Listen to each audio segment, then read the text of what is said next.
Hello everyone, welcome you all in my YouTube channel unique aviation. आज की video में हम बात करने वाले हैं एयर इंडिया की, क्योंकि बहुत ज़्यादा प्रचलन में है, सब लोग उसके बारे में जानना चाहते हैं। और मैं ये बताऊंगा आपको कि एयर इंडिया का क्या ट्रांसफॉर्मेशन प्लान है अगले 5 साल, अगले 10 साल के लिए, वो क्या सोच रखते हैं। उनके जो सीईओ हैं कैंपबेल विल्सन, उनके बहुत ढेर सारे मैंने आर्टिकल्स पढ़े जो बहुत सारे जगहों पर वो कहते हैं उस हिसाब से। और मैं एक्चुअल ग्राउंड में भी बहुत सारे लोगों को जानता हूँ जिनसे मैं जानने की कोशिश की मैंने बहुत सारा, कि वो क्या कह रहे हैं, उनका क्या रिव्यू है, वो उनके बिहाफ पे मैं ये वीडियो बना रहा हूं। तो सबसे पहले मैं बता दूं, जो एयर इंडिया है वो पूरी तरह से टाटा के अंडर में, यानी टाटा ओन्ड कंपनी है। तो बहुत ज्यादा इंट्रोडक्शन की जरूरत नहीं है, क्योंकि आप सभी रतन टाटा के बारे में जानते हैं, हम सब उनकी बहुत ज्यादा रिस्पेक्ट करते हैं। और उनकी जो स्ट्रैटेजी होती है वो हमेशा क्लियर होती है कि कोई भी कंपनी हो, किसी भी सेक्टर की कंपनी हो, उसको उठाओ और उसको एकदम जीरो से हीरो बनाने का काम जो है वो हमेशा से करते हुए आए हैं। उनके लिए कोई बहुत बड़ी बात नहीं है। और उनके पास ऐसे एसेट्स हैं, जैसे कि हम जानते हैं चंद्रशेखर जी, जो उनके बहुत ज्यादा मतलब करीब हैं, और वो बहुत ही अच्छा स्ट्रैटेजीज बनाते हैं, वो बहुत ही अच्छी कंपनियों को हैंडल करते हैं। और इस समय अगर वो टाटा सन्स के चेयरमैन हैं, तो बहुत ही ज्यादा उम्मीद उनसे लगा सकते हैं हम कि वो बहुत ज्यादा अच्छे से इसको हैंडल करेंगे। और अगर हम सीईओ की बात करें उनके, तो उनके पास भी बहुत ज्यादा एक्सपीरियंस है ऐसे कंपनियों को चलाने का, जिनको फुल सर्विस एयरलाइन भी अगर आप कहें तो गलत नहीं होगा। तो किया क्या है एक्चुअल में, सबसे पहले अगर हम शुरुआत से बात करें तो टाटा के अंडर में इंडिया के अंदर 4 कंपनियां थी, ठीक है।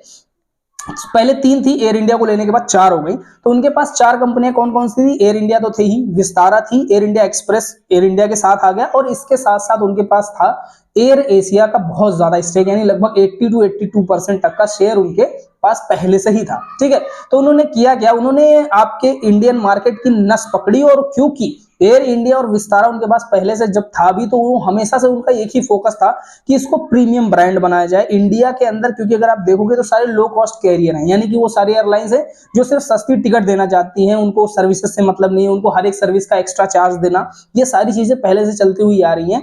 क्योंकि इंडिया के जो लोग हैं इनहेरेंटली उनके अंदर ये है कि हमें सस्ती टिकट से मतलब है, बाकी सुविधाओं से मतलब नहीं है। लेकिन अगर आप बाहरी कंट्रीज देखोगे, जैसे कतर हो गया, एतिहाद हो गया, ये ऐसी एयरलाइंस है जो पैसे को बहुत ज्यादा महत्व नहीं देती, वो सर्विसेज को महत्व देती हैं। और इसी कारण से उनके टिकट्स बहुत हाई प्राइसेस होते हैं और वो हमेशा प्रॉफिट में भी रहती हैं। इंडिया में एयरलाइन जो है वो स्ट्रगल करती हैं सिर्फ इसी कारण, क्योंकि वो सस्ते टिकट के चक्कर में क्या होता है, अपना पूरा का पूरा लॉस कर देती है। क्योंकि बहुत सारे ऐसे चीजें हैं एविएशन मार्केट के अंदर जिनको आप कंट्रोल नहीं कर सकते, जो कि कंट्रोलेबल है ही नहीं। जैसे कि अगर एविएशन फ्यूल की बात करो आप, तो एटीएफ जो है, यानी जो फ्यूल एयरक्राफ्ट में पड़ता है, उसको आप कंट्रोल नहीं कर सकते हो, ठीक है। उसके प्राइसेस फ्लक्चुएट करते हैं, लेकिन अब अगर आपको सस्ता टिकट बेचना है तो आपको क्या करना पड़ता है, कंप्रोमाइज करना पड़ता है, जहां पर लॉस क्रिएट होते हैं, ठीक है। तो ये सारी चीजों को ध्यान में रखते हुए एयर इंडिया ने एक्चुअल में 2 काम किए सबसे पहले, और उन्होंने बहुत अच्छा काम किया है। क्योंकि विस्तारा एक प्रीमियम एयरलाइन है और एयर इंडिया तो ऑलरेडी प्रीमियम एयरलाइन था, तो इन दोनों को मर्ज करके एक फुल सर्विस कैरियर एयरलाइन बनाया, और जिसका नाम इन्होंने एयर इंडिया दिया है। यानी विस्तारा जो ब्रांड है, जिसकी ब्रांड वैल्यू थी, एक थोड़ी सी मुझे भी समझ में नहीं आ रहा है, लेकिन उनके पास भी मुझे नहीं लगता कोई ऑप्शन था। और मैं इस पे भी बात करूंगा कि उन्होंने एयर इंडिया को ही विस्तारा क्यों नहीं बना दिया, बल्कि आपने विस्तारा को हटा के एयर इंडिया क्यों चूज किया, इस पर भी मैं बात करूंगा। और जो दूसरी चीज उन्होंने की है वो किया है, एयर इंडिया एक्सप्रेस जो था उनके पास, और एयर इंडिया आपका एयर एशिया इंडिया था, इन दोनों को मिलाकर के एयर इंडिया एक्सप्रेस यानी AIX करके उन्होंने एक कंपनी बना दी है, ताकि ये जो है लो कॉस्ट कैरियर की तरह काम करेगी। यानी इसका मेन फोकस रहेगा इंडियन मार्केट्स पे दबदबा बनाना, यानी लो कॉस्ट कैरियर होना। और इनका मेन फोकस रहेगा कि इनकी टिकट्स जो है वो काफी सस्ती दी जाए, जो कि बहुत ही अच्छी स्ट्रेटजी है इंडिगो को काउंटर करने के लिए। क्योंकि अगर अभी आप इंडियन मार्केट में देखोगे तो ऐसा लग रहा है कि इंडिगो वर्सेस ऑल चल रहा है, ठीक है। मतलब ऐसा चल रहा है कि इंडिगो अलग ही अपने उसमें भाग रही है, अपने दौड़ में भाग रही है, और बाकी लोग अलग ही भाग रहे हैं, उसके आगे पीछे भी नहीं है, ठीक है। तो क्या किया, सबसे पहला काम जो सीईओ ने उन्होंने किया है, कैंपबेल विल्सन साहब ने, उन्होंने क्या किया है कि सबसे पहले उन्होंने एक प्रोग्राम लॉन्च किया, जिसका नाम उन्होंने रखा है विहान.ai, ठीक है। तो विहान का मतलब जो है वो बहुत ही सुंदर है। अगर आप कभी सर्च करोगे तो विहान का मतलब होता है नए युग का नया सवेरा, ठीक है। तो ये कितना अच्छा जो उसके अंदर विचार डाला गया, मुझे बहुत ज्यादा पसंद आया कि एक नए युग का, क्योंकि अभी टाटा ने उसको खरीद लिया, और एक नया सवेरा यानी उसको नए तरीके से भी वो लॉन्च करने की कोशिश कर रहा है। तो बहुत ही अच्छा प्रोग्राम है। और इसके तहत उन्होंने ऐसा सपोज किया हुआ है कि हम अगले 5 साल के अंदर जो इंडियन एविएशन मार्केट है या फिर इंटरनेशनली, वो अपने खुद के जो उनका अभी प्रेजेंट स्टैक है आपके एविएशन मार्केट के अंदर, उसको 30% बढ़ाना चाहते हैं। वो लगभग उसको 30% तक लाना चाहते हैं। और आपको जानकर के खुशी होगी कि जब वो Vihaan.ai लेकर के आए थे, उस टाइम आपके सिर्फ एयर इंडिया की अगर बात करूं, सिर्फ इकलौती एयरलाइन की, तो उसका स्टैक जो था वो 8.4% था और करंट टाइम में वो नियरली 10% ऑलरेडी पहुंच गया है विद इन 1 ईयर। ठीक है, तो ये बहुत ही अच्छा प्रोग्रेस है। और अगर आप चारों एयरलाइंस का एक साथ देखें तो ऑलरेडी एयर इंडिया के पास लगभग 25 से 26% स्टैक है ऑलरेडी। तो अगर आप ऐसे देखो, 60% इंडिगो के पास है, 26% आपके एयर इंडिया यानी टाटा एयरलाइंस के पास हो गई। आप पूरी तरह से अगर बात करो चारों एयरलाइंस की, तो लगभग 86 से 87% तक का स्टैक तो सिर्फ 2 एयरलाइंस के पास है। बाकी आपका जो गो फर्स्ट बंदी हो गया है, तो स्पाइस जेट बच गया और इसके साथ छोटे मोटे आपके कैरियर्स बच गए। तो ये कुल मिलाकर के एक अच्छी बात नहीं है। मैं चाहता हूं कि बहुत सारे कैरियर्स इसमें पार्टिसिपेट करें। जैसे एयर इंडिया अपना पूरा ट्रांसफॉर्मेशन प्लान लेके आए, उस तरह से स्पाइस जेट या अदर एयरलाइंस भी लेकर के आए, तो ये बहुत ज्यादा अच्छी बात होगी।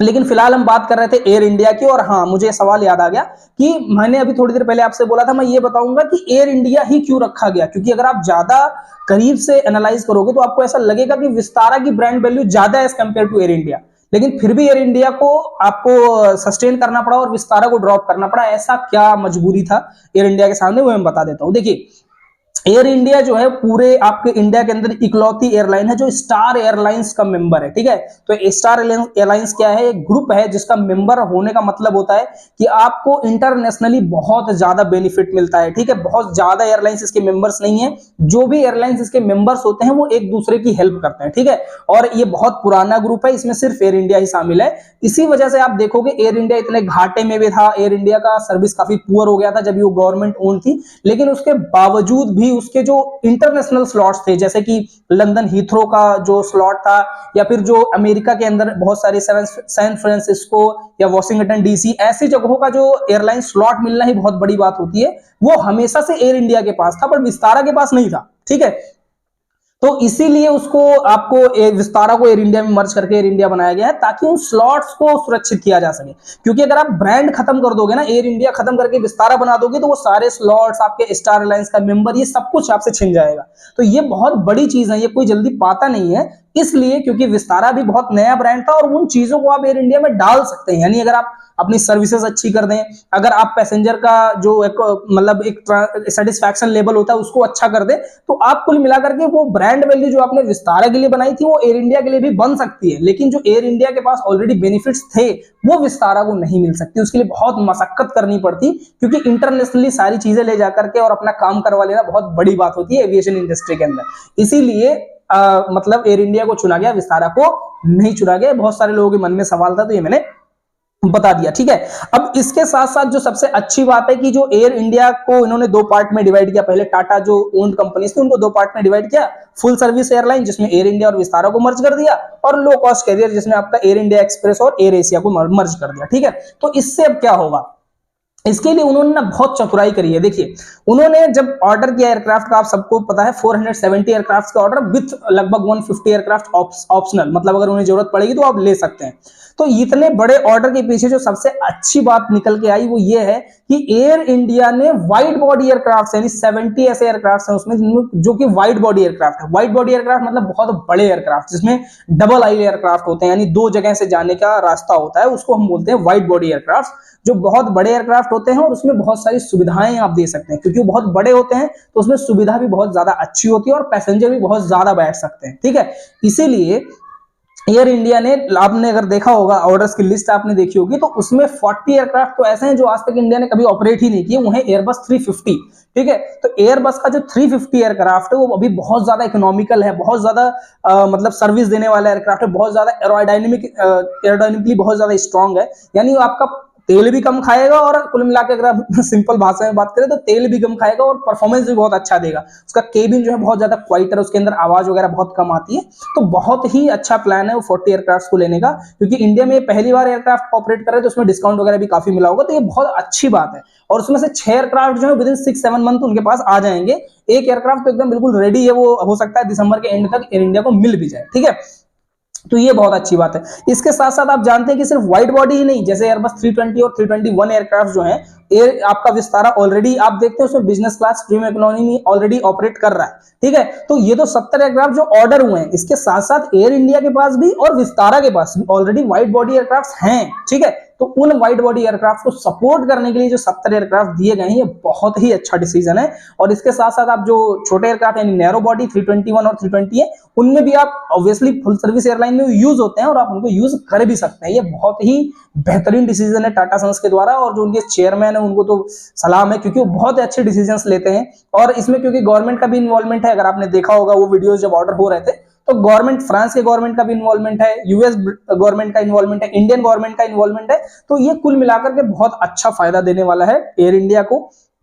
और इसके साथ साथ अगर फ्रीक्वेंट फ्लायर्स के, मतलब आप अलग अलग वेबसाइट्स पर अगर आप जाके देखेंगे जो रिसेंटली फ्लाई कर रहे हैं एयर इंडिया में, उनकी रेटिंग बहुत ज्यादा अच्छी है, वो बहुत ज्यादा प्रिफर कर रहे हैं, वो चाहते हैं कि टाटा के अंडर इसको अच्छे से डेवलप किया जाए।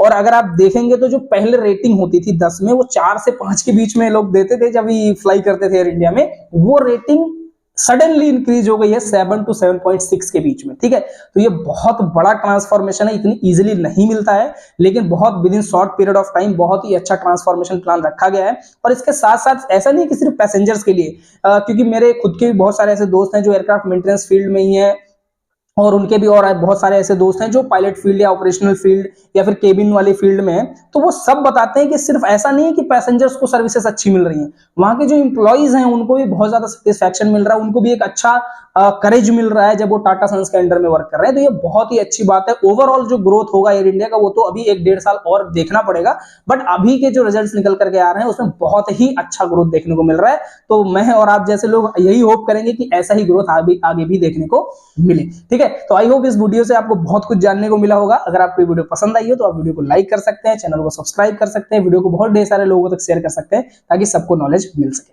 Thank you.